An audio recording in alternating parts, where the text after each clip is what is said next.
Hello, this is David Frothingham, and for the next hour, I'll be reading from the Tuesday, August 18th, 2026 issue of the Democrat and Chronicle on the Niagara Frontier Radio Reading Service.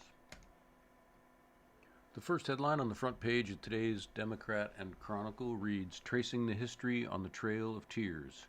Atrocity also illustrates lessons of resilience, unity," by Keith Sharon, Nashville, Tennessean. Dateline is Nuakota, Georgia. Horror lingers in the knotted sweet gum and bent magnolia trees.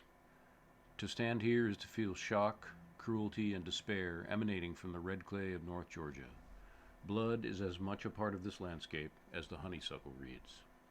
This site, the former capital of the Cherokee Nation, sits in a green valley carved by the confluence of Georgia's Coosawattee and Conasauga rivers.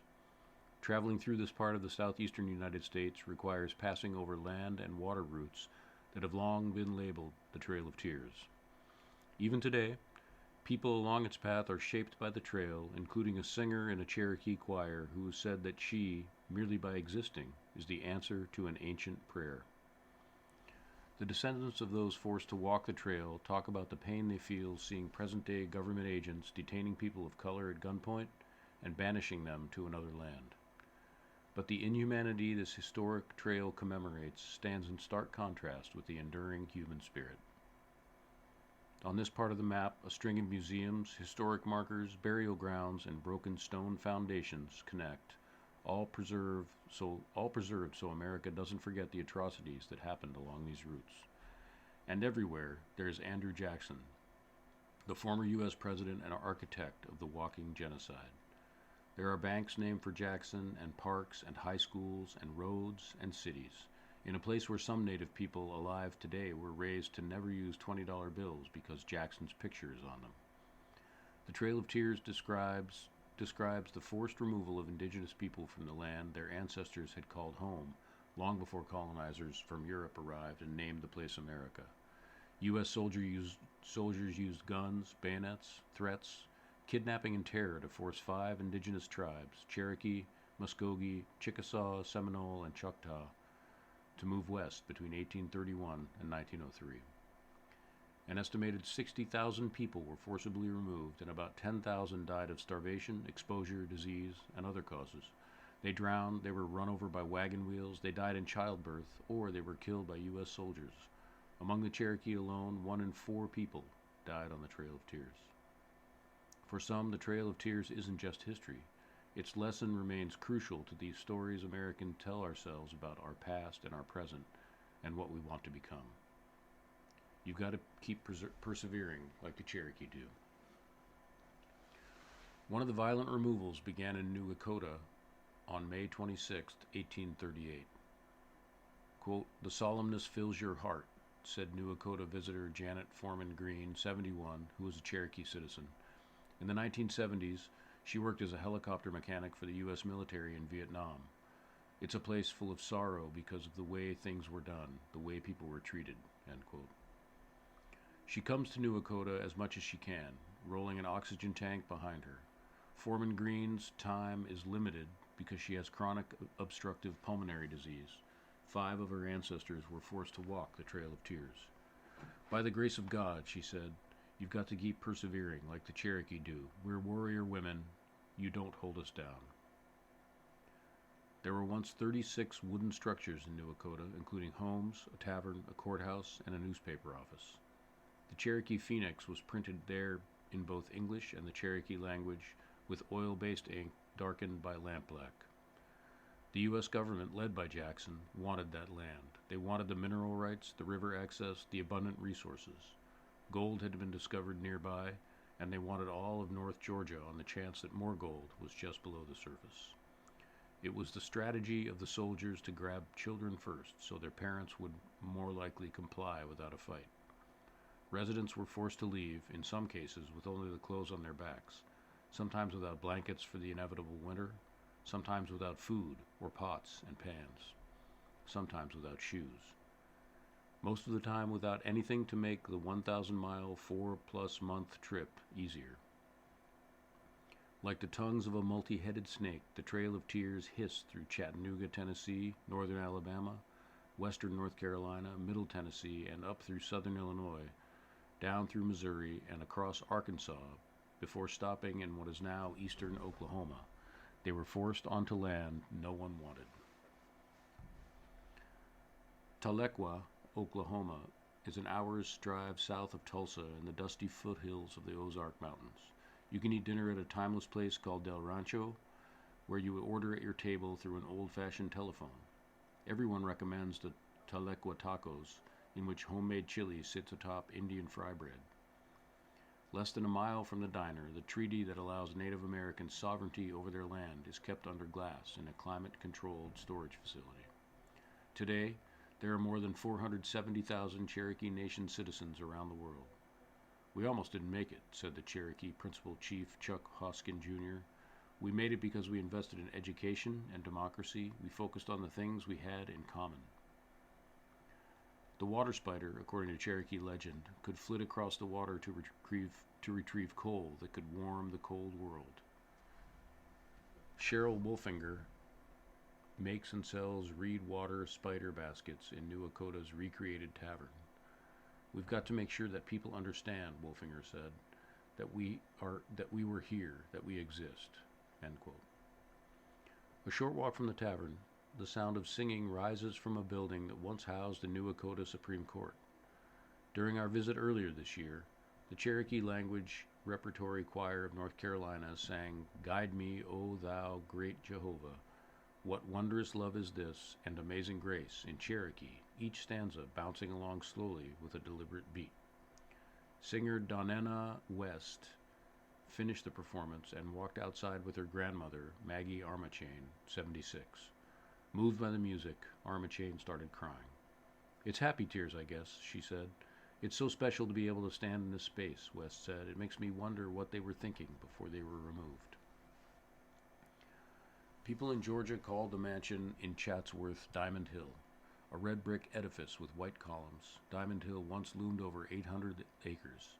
The lush land in and around the farm was known for its flora, summer sweet, viburnum, blueberries, and milkweed. It was a thriving plantation owned by James Vaughn, who was shot to death in 1809, and then by his son Rich Joe Vann. They were a wealthy, prominent Cherokee family who enslaved more than 100 people. Estimates put the number of people enslaved by the Cherokee before emancipation at just less than 600. It didn't matter how rich the Vanns were. It didn't matter who in the house was enslaved. The U.S. government soldiers forced everyone on the Vann property to walk the Trail of Tears. "There was a demand for this land," said David Gomez, a ranger who oversees the Vann house. "Hundreds of tracts of Cherokee land were lost by force." End quote. Today, the Vann House is a museum, with the second floor dedicated to the plight of enslaved Africans who worked and lived there. As history turned over time, the enslaved people who worked Cherokee farms became known as freedmen, and they are considered citizens of the Cherokee Nation. Ike Moore parks his Harley-Davidson Screamin' Eagle 110 outside Shorty's, a market restaurant in Hollywood, Alabama, where the floor creaks and the building rattles when the freight train passes. Moore is 72 now, with 22 years of Trail of Tears patches on his leather vest, confirming his journeys. He's talking about elementary school. "Our teacher put it in a way that still breaks my heart," Moore said, wiping tears from his eyes. "The armed soldiers come and take you away from your home. It moves me that one human being can do another human being that way." Every year, as many as 10,000 motorcycle riders vroom from the Ross's Landing Memorial Site outside Chattanooga on Highway 72 to Waterloo, Alabama. Moore is the president of the Alabama-Tennessee corridor of the Trail of Tears commemorative motorcycle ride. Moore is not Cherokee in his blood, but he is in his heart. He won't keep his money in the local Andrew Jackson Bank. "I think about what he done," Moore said, "and I don't have any use for him." Moore wants everyone to know that he and his wife Tricia are not hippies. They are not Hell's Angels. "We're Baptists," he said. He tries to keep politics out of his discussions about the trail. "You need to know the bad history so you don't repeat it," he said. Every time Moore makes the Trail of Tears rides, he has one dream. "My hope is some little kid is going to ask, 'Why are all those motorcycles here?'" Moore said, so he can retell the story. Then, Our mission is complete." End quote. It is just more than 700 miles from New Echota to Tahlequah, Oklahoma, on today's highways. In the 1800s, the indigenous hostages and enslaved people were forced to walk the journey, many of them zigzagging farther up to Illinois and down through Mississippi. Tahlequah today seems like it is a million years from the tragic end of the Trail of Tears. There are a couple of museums dedicated to the Trail of Tears and its heroic survivors, as well as historic markers highlighting the end of the trail. There are seemingly constant battles over land rights with the state of Oklahoma and varying interpretations of criminal and civil law. But Tahlequah is a town anchored by hope. There is Northeastern State University, where about a quarter of the students identify as Native American. There is the Northeastern Health System, with a new $400 million addition that will be part of a gleaming campus. There's the former Cherokee Casino, which has been converted into Durban Feeling Language Center, an immersion program where all the signage and lessons are in Cherokee. The Cherokee Nation today derives about 40% of its income from casinos, down from 80% or 90% about 20 years ago. One of the stars of Tahlequah today is Hannah Nugan, 20, named Miss Cherokee for the Cherokee Nation of 2025. She is the descendant of Rebecca Ketcher Nugan, once the oldest living Cherokee who had survived the Trail of Tears. Rebecca Ketcher Nugan died at 97 in 1932. "I'm truly inspired by her," Hannah Nugan said. "She carried such a strength with her." Nugan is a student at Northeastern State and played a homemade flute in the Miss Cherokee Talent Competition. She played a haunting song called "Orphan Child," which had been sung by Cherokee while they were on a trail of tears. She sees parallels with what happened to her family and modern-day immigration raids. "It does remind me of what our ancestors endured," she said. "We need to make a change before something irreversible happened." Nugan made the 950-mile Trail of Tears ride by bicycle, but says she would never do it again. "It was triggered," she said. "It was mentally exhausting. These places are very hard to visit, knowing people died where you're standing." "There is a deeper lesson about the Trail of Tears," said Hoskin, the principal chief. He learned the superficial story when he saw a mural depicting the Trail of Tears on the wall at his local post office. He learned about dispossession, oppression, sorrow, and loss. That's the surface. Quote, "Rebirth and renewal are even more important lessons," Hoskin said. "We don't want the country to forget. We were stripped of our rights, but when they were knocked down, they got back up. The word he clings to today is resilient. We turned our anger into educating people," Hoskin said. He is concerned, just like Nugan, about the current policies of the U.S. government. During the first Trump administration, he saw a painful callback to the Trail of Tears. "Children in cages reminded me of the proximity of harm," Hoskin said. "Solving problems by caging people never works." End quote. "What will work for all democracies," Hoskin said, "is unification. At the end of the Trail of Tears, the indigenous leaders who had signed the removal treaty with Americans were killed by Cherokee. We were at each other's throats," Hoskin said. "Our ancestors could have given in to those differences." The next headline on the front page of today's Democrat Chronicle reads, "Attorney General opens probe into fatal shooting by Henrietta deputy," by Kayla Cann. The New York Attorney General's office will investigate the August 9th fatal police shooting of a man outside of a Super 8 motel in Henrietta. The Monroe County Sheriff's Office responded to the motel on Lehigh Station Road around 4 p.m. after 911 calls reported a suicidal man. Deputies found the man holding a box cutter and said he appeared to be using it in an attempt to harm himself. According to the sheriff's office, deputies gave the man several commands to drop the weapon. When he did not comply, the deputies shot and killed him. In a news release, the Attorney General's office added that the man allegedly moved toward the officers with the knife before they fired their weapons. The man, in his 60s, has not been identified. State law requires the Attorney General's office to investigate all officer-involved shootings. The Monroe County Sheriff's Office Major Crimes Unit and Internal Affairs Units will also conduct their own reviews. You're listening to a reading of articles and features from the Democrat and Chronicle on the Niagara Frontier Radio Reading Service. The next article on the front page today reads, Fitness Inquiry in Jail Death Not Begun. County renewed prime care contract despite state review, by Kayla Can. The Monroe County Sheriff's Office renewed a contract with Prime Care Medical Incorporated less than 2 months after a scathing state review blamed the company for the 2023 preventable death of an inmate. The report by the New York State Commission of Correction directed the Monroe County Legislature to evaluate whether Prime Care Medical was fit to continue as the jail's contracted medical provider. The state report was published December 17, 2025. Less than 2 months later, on February 4th, Monroe County Sheriff Todd Baxter signed a $13.5 million contract renewal with Prime Care Medical, extending services for another year, county records show. A fitness inquiry was never completed, and it has not even been started. Monroe County Legislator President Yvershe Roman, who was tasked with leading the county's review, said the state did not impose a timeline around the inquiry. It will happen, according to Roman, but she could not say when. A spokesperson for the Monroe County Sheriff's Office said they could not comment on the case because of pending litigation. They did not respond to additional questions specific to the timing and decision around the contract renewal. The original Prime Care contract, executed in 2022, authorized the Sheriff's Office to pursue 2 single-year renewals without further approval from county legislators. The 2026 contract was the first of those optional extensions. The sheriff can pursue a second when the current contract expires in January 2027. Then it will bounce back to the legislature for approval in early 2028. Quote, I was waiting until the time in which the legislature had the purview of continuing the contract, Roman said about the inquiry. I continue to have conversation with legal in regard to the next steps. But she admitted the legislature does not have to wait for the renewal cycle to expire before it can take action. We can have conversations in the meantime, Roman said.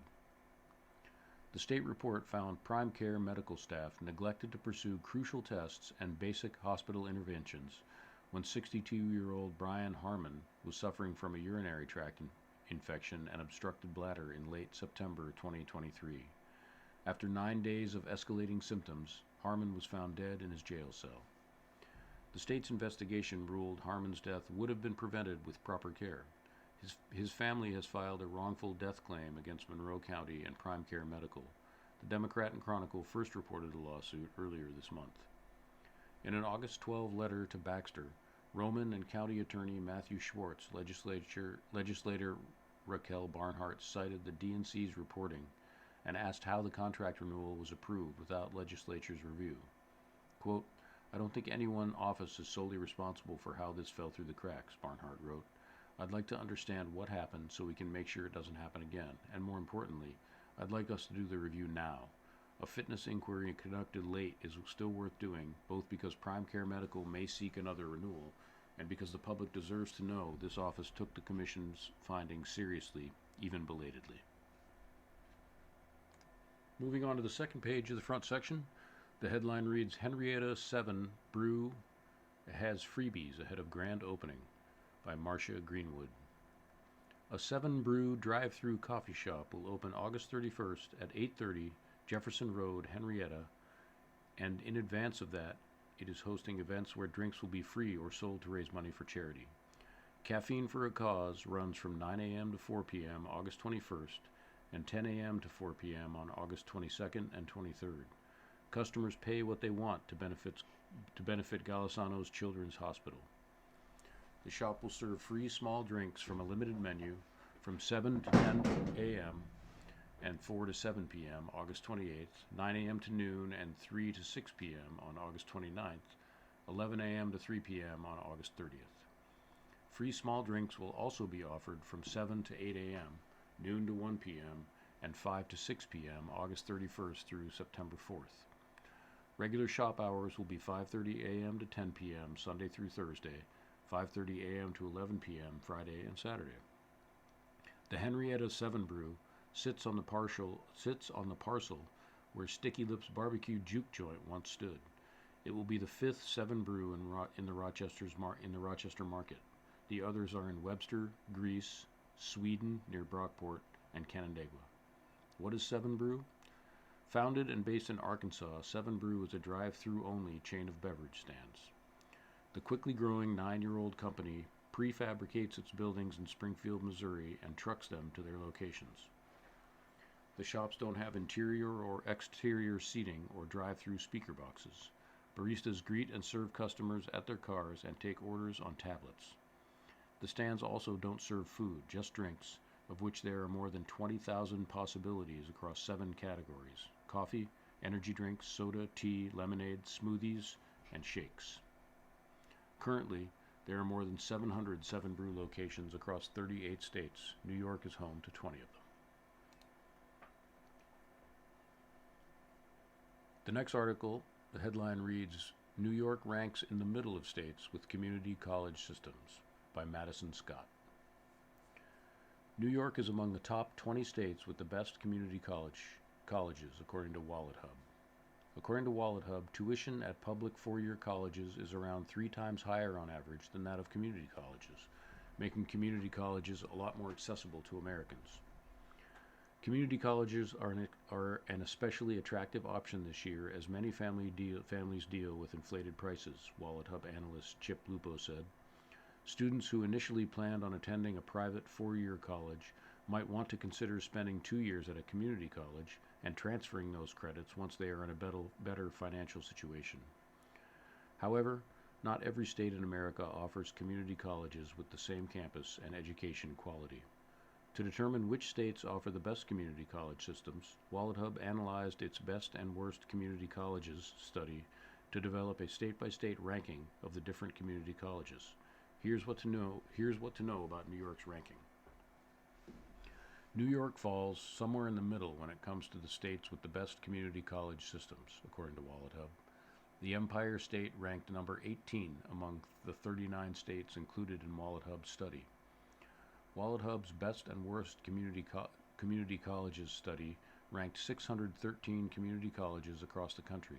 Some of the New York community colleges included CUNY, Stella and Charles Gutman Community College, number 44, CUNY Queensboro Community College, number 129, Nassau Community College, number 145, Rockland Community College, number 171, Hudson Valley Community College, number 186, Columbia Green Community College, number 189, CUNY LaGuardia Community College, number 195, CUNY Borough of Manhattan Community College, number 211, Suffolk County Community College, number 227, Dutchess Community College, number 243, SUNY Adirondack, number 249, Genesee Community College, number 272, Monroe Community College, number 285, SUNY Westchester Community College, number 289, Mohawk Valley Community College, number 307, Schenectady County Community College, number 339,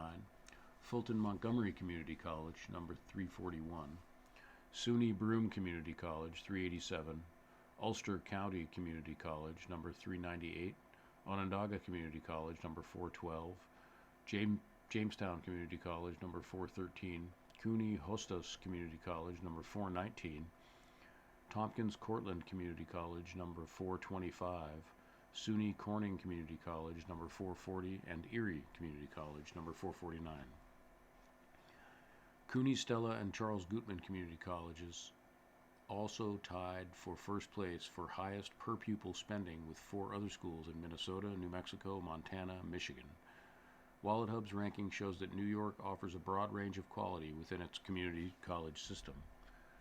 WalletHub's top 10 states with the best community college systems include number 1, Maryland, number 2, New Mexico, number 3, South Dakota, number 4, North Dakota, number 5, Oregon, number 6, New Hampshire, number 7, Wyoming, number 8, Kansas, number 9, Wisconsin, number 10, Minnesota. To determine the best and worst community college systems in the United States, WalletHub looked at its previous 2026 analysis, Best and Worst Community Colleges, which compared a sample of 613 schools across the country across 18 different metrics. WalletHub then calculated the weighted average of scores of community colleges in each state and number of students enrolled at each school. Data used to create the ranking was collected as of July 14, 2026, and was sourced from multiple entities, including the National Center for Education Statistics, Campaign for Free College Tuition, the U.S. Department of Education, and Council for Community and Economic Research. The next headline, moving on, reads, Pallet Express Fire Being Investigated as Arson by the New York Connect team. The June fire at a Rochester pallet facility is being investigated as arson, according to an update from the Rochester Police Department. Police said investigators are also working to locate a person of interest in connection with the fire. The Rochester Fire and Police Departments responded June 7th to the Pallet Express facility on 1069 Lyle Avenue for a report of a large fire, according to police. The Arson Task Force, made up of members of the Rochester Police and Fire Departments and the Bureau of Alcohol, Tobacco, Firearms, and Explosives, immediately began investigating the cause of the fire. The fire is currently being investigated as an arson, police said. Police said some reports had indicated the fire was electrical in origin, but the department's preliminary investigation does not support that theory. Investigators are working to locate a person of interest in the case, according to the police.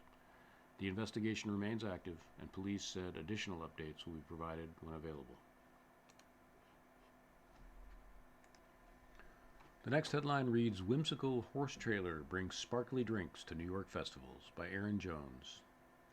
A bright yellow, whimsical converted horse trailer has become a popular destination for thirsty visitors at festivals and events throughout Western New York. At Love, Fern & Company, customers get more than just refreshing drinks. Carefully crafted flavors of lemonade and dirty soda are topped with edible glitter, cotton candy, and even rubber ducks. Each customer is greeted with a smile as they make their order at a mobile stand adorned in cheerful decorations.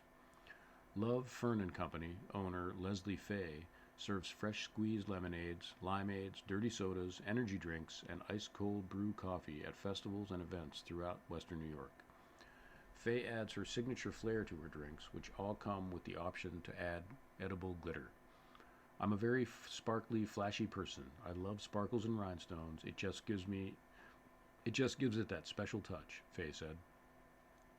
Faye's most popular drink is the Shark Bite Lemonade, a fresh squeezed lemonade with blue raspberry syrup, strawberry puree syrup, and strawberry popping boba, topped with a shark gummy and 3 Swedish fish. Another popular drink is the Barbie Jeep, a nod to the Barbie Jeep Faye drives. This dirty soda is a Fresca with dragon fruit and lemon flavors. The drink has edible glitter and is topped with a rubber duck, a nod to Jeep ducking. When a Jeep driver spots another Jeep, they leave a rubber duck for them outside their car, a chain of kindness Faye wanted to bring to her customers. You never know what small, kind action is going to change someone's day, Faye said. Faye founded Love, Fern & Company in March 2025 after being inspired to create her own drinks from social media. With the support of her sister, she took a leap of faith and started her business. There's a stigma that you have a lemonade stand. You're a child, in the summertime you're a little kid and you have a little lemonade stand to try and earn some money, Faye said. It definitely took me some convincing myself over a couple years where I wasn't sure if it would be profitable or a good idea or if I could make it work, end quote. Before she created her mobile beverage company, Faye ran Love Fern Bakery from her home during the pandemic. Faye made the switch to her mobile beverage business to have more opportunities to interact with customers. Faye named her business after her grandmother's first name, Fern, which is also Faye's middle name. She wanted her business name to reflect the care she puts into her product. No matter if I'm squeezing the lemons or cutting out the cookies, it's all made with love, Faye said. Love Fern & Company usually attends 5 to 7 events each week throughout the summer. This has not only helped Faye connect with other local vendors, but also helped her build a community of loyal customers. Faye's sister and parents help her run the mobile beverage business, taking drink orders at events, organizing supplies, and giving feedback to possible new menu items Faye creates. When Love Fern & Company is booked for multiple events at the same time, Faye takes the horse trailer to one event while her sister operates a pink pop-up tent at the other. Faye's future plans for Love Fern & Company include getting a second horse trailer to use at events instead of a pop-up tent. For updates about Love Fern & Company, follow the mobile beverage business on Facebook and Instagram. You are listening to a reading of articles and features from the Democrat and Chronicle on the Niagara Frontier Radio Reading Service. The next headline in the front section today reads, Two Women Seriously Injured in Crash by Victoria E. Freely. Two Rochester women were seriously injured in a one-vehicle crash Sunday afternoon on State Route 63 in Wayland, Steuben County. Here's what we know about the crash. A car traveling east on State Route 63, also known as West Naples Street, crashed around 2:45 p.m. Sunday, August 16th, after the driver failed to negotiate a curve, according to New York State Police. The vehicle crossed into the westbound lane, then left the road and crashed into several trees, troopers said. The driver, Liz Maldonado, and her passenger, Eveline Maldonado, both suffered serious injuries, according to the state police. Both women are 23 and from Rochester. Eveline Maldonado was taken to Strong Memorial Hospital for treatment. Liz Maldonado was taken to Noyes Memorial Hospital in Dansville, troopers said. The driver was not wearing a seatbelt at the time of the crash, according to police. The passenger was wearing a seatbelt. State police are investigating the crash, including reports of reckless behavior before the collision. Further details were not immediately released. The next headline reads, New York warns of back-to-school scams. Watch for fake websites, AI ads, and phishing texts by Beyonce Thomas Reynoso. The New York Department of State's Division of Consumer Protection is warning families and students about increasingly sophisticated scams as they prepare for the school year. Consumers are urged to use caution when shopping online, where scammers may create fake websites, deceptive advertisements, and AI-generated content designed to steal money and personal information. Back-to-school shopping is the second largest spending event of the year for many Americans, behind the holidays shopping season, according to the Department of State. The agency cited a PwC U.S. consumer poll that found 73% of parents and caregivers plan to use artificial intelligence during their back-to-school shopping, including to research products, compare prices, and create budgets and find deals. While AI can help consumers shop, scammers can also use the technology to create convincing websites, advertisements, and phishing messages. Quote, artificial intelligence is changing the way we shop, but it is also used as a tool to exploit consumers during one of the most expensive times of the year for parents and caregivers, New York Secretary of State Walter T. Mosley said. As families make the most of the final weeks of summer, I encourage New Yorkers to do their research and use these helpful tips to protect themselves from scams while shopping for the new school year, Mosley said. Here are some common back-to-school scams and ways New Yorkers can protect themselves. Common back-to-school shopping scams. According to the Division of Consumer Protection, shoppers should watch for fake websites. Scammers can create websites that closely resemble legitimate retailers, using similar logos, photos, and payment options. Check URLs for unusual spellings, extra characters, or unfamiliar domain extensions. Spelling and grammatical errors and suspicious-looking images can also be warning signs. Deceptive advertisements. Scammers may use emotional stories or advertisements to encourage consumers to make purchases. Before buying, look for reviews from sources outside the retailer's website. Unrealistic discounts. Extremely low prices or steep markdowns can be signs of a fraudulent website or seller. Research the seller before making a purchase. Phishing emails and texts. Parents and students may receive messages claiming that a delivery was missed or asking them to click a link to reschedule. The links can lead to malware or fake websites designed to steal personal and payment information. Fake test preparation offers. As students prepare for the SATs and other exams, scammers may make unsolicited calls offering test preparation services. The College Board does not make unsolicited calls or request sensitive information such as social security numbers or credit card information. Third-party sellers. Major retailers may allow outside sellers to list products on their websites. These sellers can have different return, refund, and shipping policies, so review the seller's policies before buying. Fake social media discounts and giveaways. Be cautious of deals advertised by unfamiliar retailers or links that lead to websites that you do not recognize. How to protect personal information. Back-to-school scams can involve more than stolen money. Scammers also may target students and parents for sensitive personal information. Phishing emails, texts, and calls may impersonate legitimate organizations and claim to involve scholarships, grants, unpaid tuitions, or other school-related issues. These messages may request social security numbers, passwords, bank account information, and other personal details. Scammers often create a sense of urgency and pressure people to act immediately. Verify the organization and independently confirm the information before providing personal details. College students should also protect their identities as they begin the academic year. Store personal documents, checkbooks, credit card statements, and other sensitive paperwork securely. When applying for student loans or financial aid, students should not provide personal information by phone or online unless they initiated contact with the organization or have independently verified the request. Parents and caregivers should understand how schools, after-school programs, and sports organizations collect and store children's personal information. When enrolling children in programs, ask how records are protected, including whether digital records are encrypted, whether physical documents are securely stored, and who has access to the information. Parents also should question requests for a child's social security number when registering for activities or sports programs. If an organization asks for the number, ask why it is necessary and whether another form of identification can be used. The Division of Consumer Protection recommends that consumers review return and refund policies, check a retailer's policies before purchasing. If a retailer does not post a refund policy, consumers generally have up to 30 days from the purchase date to receive a full refund or store credit with a receipt. Use a credit card when possible.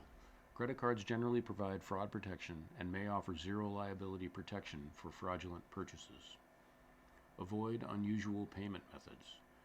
Be cautious of websites that require payment through gift cards, cash, or money transfer apps. Verify sellers. Review the policies of third-party sellers before purchasing through major retailers. Check links before clicking. Double-check unsolicited emails and texts that contain links to reschedule deliveries or claim discounts. Protect online accounts. Parents should talk with children about creating strong passwords, keeping social media accounts private, and avoiding links or attachments from unknown senders.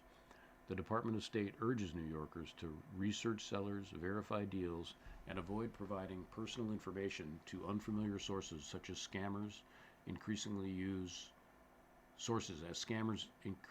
sophisticated tactics and artificial intelligence. How to report a consumer complaint. The New York State Division of Consumer Protection provides educational resources and voluntary mediation services between consumers and businesses. Consumers can contact Consumer Assistant Helpline at 1-800-697-1220, Monday through Friday from 8:30 a.m. to 4:30 p.m., excluding state holidays.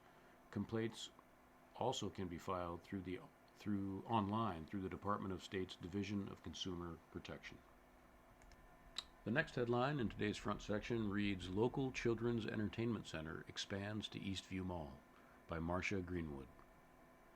The Funhouse, a locally owned children's entertainment center that opened 2 years ago this month at the mall at Grease Ridge, is opening a second location August 15th at the Eastview Mall in Victor.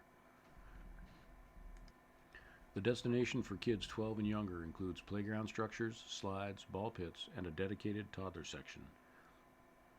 The space is near entrance 4 across from Aero Postal.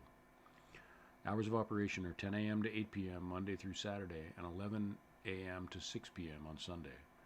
The Funhouse was founded by Fuluso Odiale of Henrietta, a former clinical data manager. In 2024, he told the Democrat Chronicle that he wanted to start his own business for a while, and after visiting children's entertainment centers in other markets with his young family, he believed there was a need here. In advance of the Eastview opening, he said, "The Funhouse is entirely about putting smiles on people's faces and bringing families closer together. Expanding to Eastview Mall allows us to bring this beautiful idea to even more people. This space is built for the community and it stands for nothing but joy." How much does a Funhouse cost? Admission to the play area is $15 for 30 minutes, $20 for 1 hour, and $30 for 2 hours. Children also have to wear socks sold by the store for $3 a pair. The socks are a one-time purchase that can be used on subsequent visits, Odeale said. The Funhouse also hosts children's birthday parties. The rates are $270 for 10 kids, $385 for 15 kids, and $500 for 20 kids. The next headline reads, Man charged after $1,500 worth of damage done to police drone, by Kayla Cann. A Wayne County man is accused of shooting down a sheriff's office drone during a police investigation in Savannah last month. Deputies said a drone team was assisting police with aerial overwatch during a July 30 investigation near Aikens Road and Cotton Road. While in flight, the drone was struck by a projectile and its camera was damaged. Curtis Stack, 34, was arrested August 12th on charges of criminal mischief and reckless endangerment. The sheriff's office has accused Stack of firing a rifle at the drone. Property records show he lives on Aikens Road. Lieutenant Kevin Kuntz declined to comment on what brought police to the neighborhood, saying that investigation is ongoing, but confirmed Stack was not originally a target of surveillance. Damage to the drone totals more than $1,500, according to the sheriff's office. Moving on to the next headline, it reads, Analysis. Nearly $950,000 needed to retire in New York. Estimate about $52,000 above national average, by Beyonce Thomas Reynoso. Retiring comfortably in New York could require nearly $950,000 in savings, according to a new study by Investopedia. The analysis estimated how much the average American needs to retire at age 65 by factoring in annual living expenses, expected Social Security benefits, and the widely used 4% withdrawal rule. It then compared retirement costs across all 50 states and Washington, D.C. Although New York offers access to world-class amenities and health care, the state's high housing and living costs make it one of the nation's most expensive places to retire. According to Investopedia, the average person needs about $945,000 in retirement savings to retire comfortably in New York. The estimate assumes retirees follow the 4% rule, which suggests withdrawing 4% of retirement savings during the first year of retirement and adjusting that amount annually for inflation. The strategy is designed to make retirement savings last about 30 years. Investopedia estimates the average retiree in New York spends about $61,700 per year on housing, groceries, transportation, healthcare, entertainment, and other expenses. With the average annual Social Security benefit estimated at $23,704, retirees face an annual income gap of roughly $38,000, which must be covered by retirement savings. New York's estimated retirement savings requirement is about $52,000 higher than the national average of approximately $898,000. The study notes that New York does not tax Social Security benefits and that tax advantage is reflected in the calculations. According to Investopedia, the states requiring the least retirement savings are North Dakota, Arkansas, Mississippi, West Virginia, Iowa. The most expensive places to retire are New Jersey, about $1.02 million, Hawaii, about $1.20 million, California, about $1.01 million, Washington, D.C., about $1.01 million.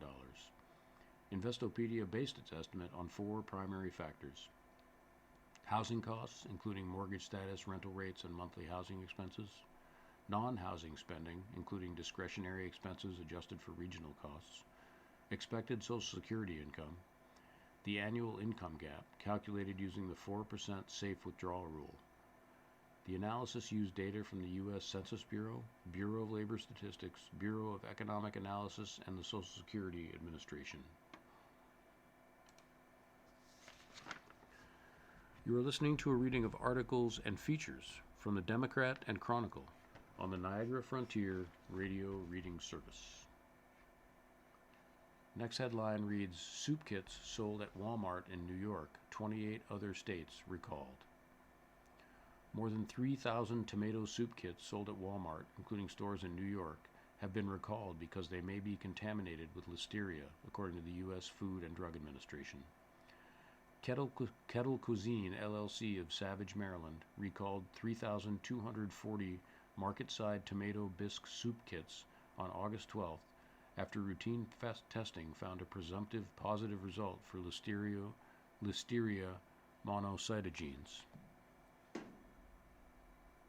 The products were sold at select Walmart stores in 29 states, including New York, between June 30th and July 7th.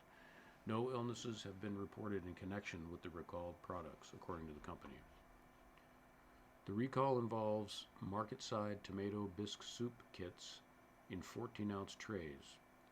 Consumers can identify the recalled products by the following information. Product: market-side tomato bisque soup kit, size 14 ounces, UPC 194346474004, use by date August 22nd, 2026.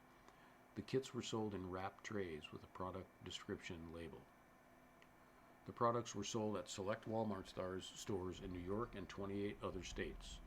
The states included Connecticut, New Jersey, Pennsylvania, Vermont, and West Virginia, as well as Arkansas, California, Colorado, Delaware, Georgia, Illinois, Indiana, Iowa, Kansas, Kentucky, Louisiana, Maryland, Missouri, Mississippi, Nevada, New Mexico, North Carolina, Ohio, Oklahoma, Oregon, Texas, Virginia, and Wisconsin. Consumers who purchase the recalled soup kits should not eat, serve, sell, or distribute them, according to the FDA. Kettle Cuisine recommends throwing the products away or returning them to Walmart for a refund. The next headline reads, Unvaccinated resident's measles case confirmed in Seneca County. The Seneca County Health Department is investigating a confirmed case of measles in an unvaccinated county resident who recently traveled to Pennsylvania. The New York State Department of Health notified the county of the case. The resident was transported to Cayuga Medical Center on August 13th, where samples were collected and sent to the State Wadsworth Center Laboratory for testing. The resident has been discharged and is isolating at home while recovering. The Seneca County Health Department is working with the State Department of Health on the investigation and contact tracing. Measles symptoms typically develop 7 to 14 days after exposure, although they can take as long as 21 days to reappear. Early symptoms can include runny nose, cough, fever, red watery eyes, sensitivity to light. A fever can gradually increase and reach 103 to 105 degrees. A red, blotchy rash typically develops 3 to 7 days after the initial symptoms. The rash usually begins on the face and spreads downwards to the rest of the body, including the hands and feet. People with measles can spread the virus from 4 days before the rash appears through 4 days afterwards. People experiencing symptoms of measles should stay home and contact their healthcare provider. Anyone who needs medical attention should call ahead before going to an emergency room, urgent care center, or doctor's office. Calling ahead allows the medical facilities to take precautions to prevent the virus from spreading to other patients and staff. Measles cases have increased in New York this year, including several cases outside New York City. The Seneca County Health Department said approximately 15 cases had been confirmed outside New York City so far this year, including a case reported Thursday in neighboring Tioga County. Measles is highly contagious and can spread when an infected person coughs or sneezes. The virus can remain infectious in the air and on surfaces for up to 2 hours after an infected person leaves the area. The overall risk to the general public remains low, particularly among people who are fully vaccinated. Those at greatest risk include unvaccinated infants, children, and adults, pregnant people, and people with weakened immune systems. Vaccination is the best way to prevent measles. People are generally recommended to receive 2 doses of the measles, mumps, and rubella vaccine for protection. The Seneca County Health Department offers MMR and other vaccinations to county residents who are insured or who are uninsured or underinsured. Residents can call 315-539-1920 to determine whether they qualify for vaccination services. Information also is available through the Seneca County Health Department.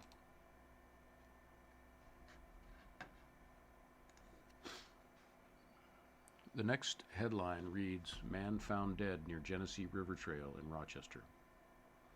Rochester police are investigating the death of a man whose body was found Sunday in a wooded area near the Genesee River Trail. Lake Section officers received information about a possible deceased person near Vincent Street and the Genesee River Trail.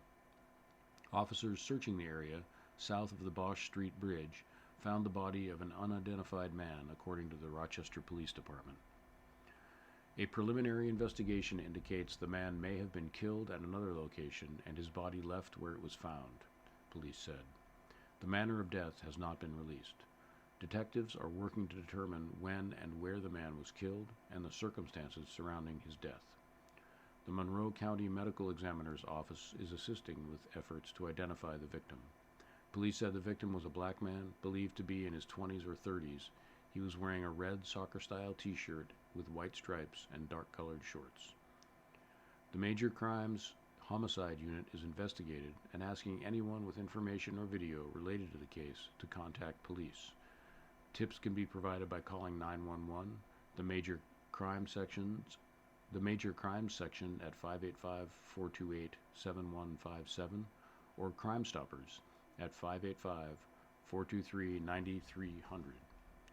Information can also be emailed to majorcrimes@cityofrochester.gov.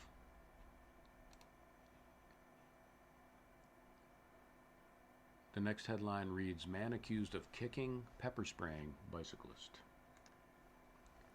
A 71-year-old Lyons man was arrested after an alleged road rage incident involving a bicyclist that began in Newark and continued into the town of Arcadia, according to Wayne County Sheriff's Office. Robert A. Buschert of Maple Street Road in Lyons was arrested on charges of third-degree assault, second-degree reckless endangerment, and fourth-degree criminal possession of a weapon. According to deputies, the incident began in the village of Newark before continuing into the town of Arcadia.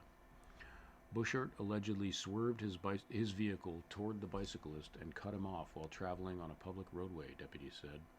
Buschert then allegedly sprayed the bicyclist in the face with pepper spray and kicked him in the face. Deputies said they identified Buschert based on a description provided by the victim. Buschert was processed at the Wayne County Sheriff's Office before being transported to the Wayne County Jail. He was expected to be arraigned in Cap Court on the charges. The next headline reads, "Court nixes Trump's new appeal in Carroll case," by Maureen Grope. Dateline is Washington. The Supreme Court rejected for the second time an effort by President Donald Trump to avoid paying more than $5.6 million to writer E. Jean Carroll for sexually abusing and defaming her. The court on August 17th declined to reconsider Trump's appeal of a 2023 jury verdict in a civil suit brought by Carroll, a former advice columnist for Elle magazine. Trump had to pay Carroll nearly $5.63 million, the $5 million judgment plus interest, after the court first rejected his appeal on June 29th. His lawyers fought the payment, arguing he deserved a chance to ask the Supreme Court to reconsider his request. It's rare for litigants to ask for a second look, even rarer for the court to grant one. Trump's lawyers said reconsideration was warranted because the case is connected to another appeal involving Carroll that they have asked the Supreme Court to hear. In that case, a Manhattan civil jury awarded Carroll $83.3 million from Trump in 2024, based on the conclusion that Trump defamed her in 2019 when he first denied her allegations. Trump's lawyers have argued that he should have immunity for his 2019 comment because he made them while serving as president. The Carroll cases are civil, not criminal lawsuits. The dispute started in 2019 when Carroll published an excerpt from her memoir in which she alleged that Trump had raped her around 1996 in a Bergdorf Goodman department store dressing room in Manhattan. Trump fired back with allegations that she was making up the story to sell her book.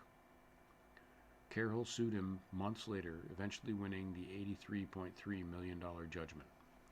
As the case was ongoing, Trump repeated the denial in a social media post in 2022. Carroll then sued Trump again under a special window of time that New York granted to sexual abuse survivors, and in 2023, a New York jury found Trump liable for sexual abuse against Carroll. That resulted in the $5 million verdict. Federal appeals courts upheld both judgments.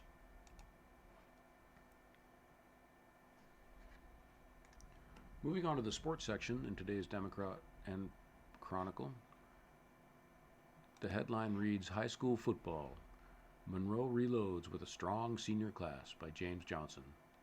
The Monroe football players in the class of 2026 have moved on after helping the Red Jackets win a state championship. Yet, expectations remain high for the reigning Class B state champions because players in the class of 2027 remain in Monroe's lineup. The group of 16 players, now seniors, has played an equal part in the team's transformation into state champion, according to head coach Terrell Cunningham.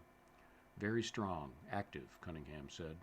This group we got when they were in 8th grade has only lost 3 games in their high school careers, including at developmental levels.